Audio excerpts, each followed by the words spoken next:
नमस्कार दोस्तों, मैं साथी टीवी 24 से हूँ। मैं विगत 8 अगस्त को एक प्रसूता के साथ जच्चा बच्चा केंद्र खानपुर पर एक घटना घटी थी। उस घटना के एवज में मैं चलिए जो है बात कराता हूँ आशा बहू से। देखते हैं कि आशा बहू क्या कहती हैं। क्या नाम है आपका? मेरा नाम है सुमन देवी। ऐसा हाँ, हमारे गांव की बेटी थी। जब उसको पेट में दर्द हुआ तो हमको फ़ोन करी, तो हम उसके घर पर गए तो देखे उसकी डिलीवरी का टाइम हो गया। तो हम 108 को फ़ोन करे। 108 की गाड़ी आई हमारे यहाँ। तो हम पहले मैडम को फ़ोन किया कि मैडम कहाँ हो, हमारी डिलीवरी है, हम लेकर आ रहे हैं। तो वो बोली कि आओ, मैं भी आ रही हूँ। वो इस तरह से बोली। तो हम फिर वहाँ पर जाने के बाद वहाँ एक दाई तो हमेशा रहती है, वही दाई थी। और कविता मिश्रा थी एक कविता और। मिश्रा क्या है वहाँ पर? कविता मिश्रा बाद अभी तो हमको पता पूरा नहीं था, लेकिन आशा के डिपार्टमेंट वो भी बता रही कि आशा है, आशा है।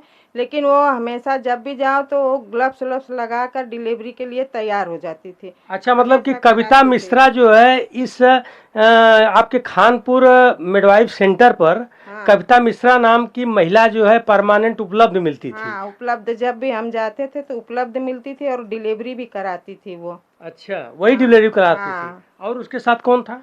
एक लड़की थी, उसका नाम तो हम नहीं बता सकते, वो भी सीख रही है डिलीवरी। अच्छा, मतलब हाँ, दो लोग थे वहाँ उससे पर। और एक बूढ़ी दाई, 3 लोग। हमको ये बताइए कि जैसे जिस समय आपने मरीज लेके वहाँ पहुँचा है, तो हम्म। पहुँचने के बाद फिर आपने फ़ोन किया होगा। हाँ, मैडम को जब वो मेरी मरीज जो छटपटा रही थी कि दर्द हो रहा है दर्द, तो हम फिर मैडम को फ़ोन करें कि मैडम कहाँ हो, कब तक आ रही है। तो बोलिए कि क्या बचकानी जैसा बात करी, आ रहे हैं ना भैया। अच्छा, डांट के कह रही हैं। हाँ, बच्चों अच्छा। जैसा क्या। अच्छा, ये बताइए दवा कौन लिखा?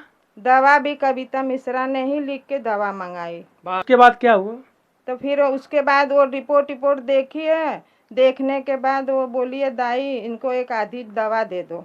आधी दवा वो कौन सी दवा दी हम नहीं बता सकते। हम बाहर बैठे थे। फिर जब हमारा मरीज परेशान हुआ तो उसके पास जाकर सिर्फ खड़े हुए। हम कुछ कभी डिलीवरी कराते ही नहीं है। और कविता है जो पूरा ग्लव्स व्लव्स लगा के पूरा प्रॉपर डिलीवरी। तो उसके बाद क्या हुआ? कितना देर तक आप लोग रहे?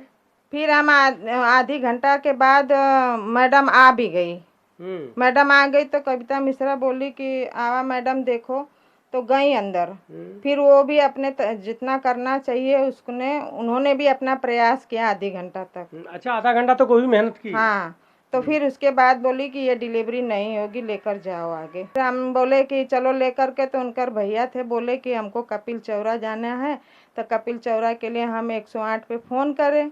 108 पर जब हम फ़ोन करें तो वहाँ से आईडी एक कपिल चौरा के लिए नहीं मिल रही थी। ये बताइए कै बजे आप लेके पहुंची थी मैम? हम 12:30 बजे वहाँ पहुँचे तो थे। 12:30 बजे आप वहाँ पहुंची थी, तो आपके बगल में उस कैंपस के अंदर जो है एक हॉस्पिटल भी है, तो वहाँ से दिमाग नहीं काम किया कि यहीं से जो है कोई नर्स हायर कर लें, या जो है उस तरह की बात नहीं आई? नहीं, ऐसा तो समझ में नहीं आया। हम कहें कि सोचे कि मैडम आ ही रही है, कह रही हैं हम आ रहे हैं, आ रहे हैं। अच्छा, यही सुमन प्रजापति हैं। इन्होंने बताया है कि मेरे घर से चलता हूँ, उसके बाद भी कॉल करता हूँ, वहाँ पहुँच के भी कॉल करता हूँ, लेकिन जो है सिर्फ आने का धौंस देकर जो है आधा घंटा बाद आती भी हैं और अपना भी प्रयास करती हैं। जब जो है स्थिति जो है नियंत्रण से बाहर हो जाती है, तब इनसे कहती हैं कि तुम अपने मरीज को लेके जाओ। इसकी मालिक आप हैं जी। तो 8 तारीख को, ये जो 8 तारीख बीते 8 तारीख को आपके यहाँ प्रीति विश्वकर्मा आई थी। आई थी लेकिन हम ड्यूटी पे थे।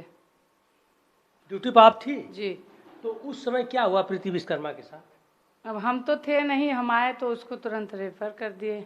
अच्छा, आप किस एंगल से चेक किया था क्रिटिकल प्रॉब्लम? और जैसे उसको नॉर्मल का पोजीशन बहुत हमको ठीक समझ में नहीं आया, तो हम लोग रिस्क नहीं लेते हैं, क्योंकि मेरे यहाँ बहुत ज़्यादा व्यवस्था नहीं है, हम अकेले हैं। व्यवस्था अगर बहुत सही नहीं रहती है तो ऐसे मरीज को हम लोग सैदपुर भेज देते हैं।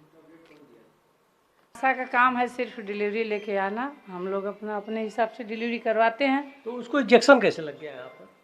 अभी सब तो हम थे नहीं, वही जो आशा लेके आई थी वही सब बताएगी क्या की क्या नहीं की। खानपुर मिडवाइफ सेंटर पर, तो उसमें चंपा आयल हनी कि ना रहनी?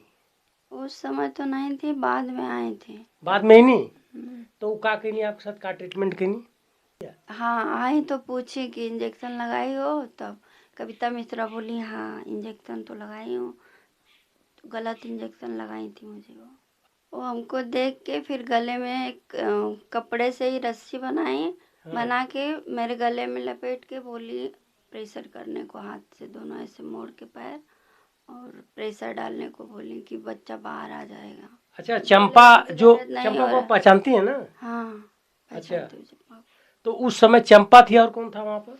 कविता मिश्रा थी और कौन था? और आशा बहू भी थी हमारे गांव की अच्छा और एक बूढ़ी दादी थी और एक लड़की थी। अच्छा, मतलब कि आपको वहाँ पर चंपा आई, उसके बाद आपसे कही कि गले में रस्सी लपेटिए, और उसके बाद नहीं जो है खुद से लपेटी ना, हम अपने से थोड़ी लपेटी। अच्छा, वो खुद से लपेटी रस्सी? हाँ तो वो रस्सी बना के कविता मिश्रा दी, फिर ऐसे गले में बांध के वो बोली प्रेशर डालने को। अच्छा, चंपा जी हाँ लगभग आपके साथ 15-20 मिनट रही होंगी तब तक? हाँ 10-15 मिनट तो थी। अच्छा, उसके बाद जो है वो प्रयास की, जब प्रयास विफल हुआ तब उसके बाद जो है वो क्या कहीं? तब फिर बच्चे का ऑक्सीजन चेक करने लगी तो नहीं मिल रहा था धड़कन, बोली कि धड़कन नहीं मिल रहा है। जी तो फिर जाके बाहर बैठ गई कुर्सी पे। जी। फिर अंदर मम्मी आए तो बोली कि एकदम हम बेहोशी की हालत में जैसे लग रहा था पड़े हुए थे, थोड़ा भी जान नहीं था। फिर आशा बहू और मम्मी दोनों लोग अपने कंधे पे उठा के बाहर की, मुझे धड़कन कम मिल रहा है। धड़कन धड़कन नहीं मिल रही, ऑक्सीजन नहीं मिल रहा है। हाँ चलिए ठीक है। जो प्राइवेट हॉस्पिटल में आप ले गए थे तो वहाँ के डॉक्टर ने तत्काल आपसे बता दिया था कि बच्चे की जो है ऑक्सीजन नहीं मिल रहा है?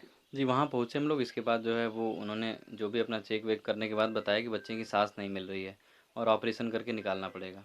अच्छा, उन्होंने कहा कि ऑपरेशन करके निकालना पड़ेगा। जी। तो उसके बाद ऑपरेशन किए, ऑपरेशन करने के बाद फिर जो है जब बच्चेदानी निकालने की बात आई तो भी आपसे बताए?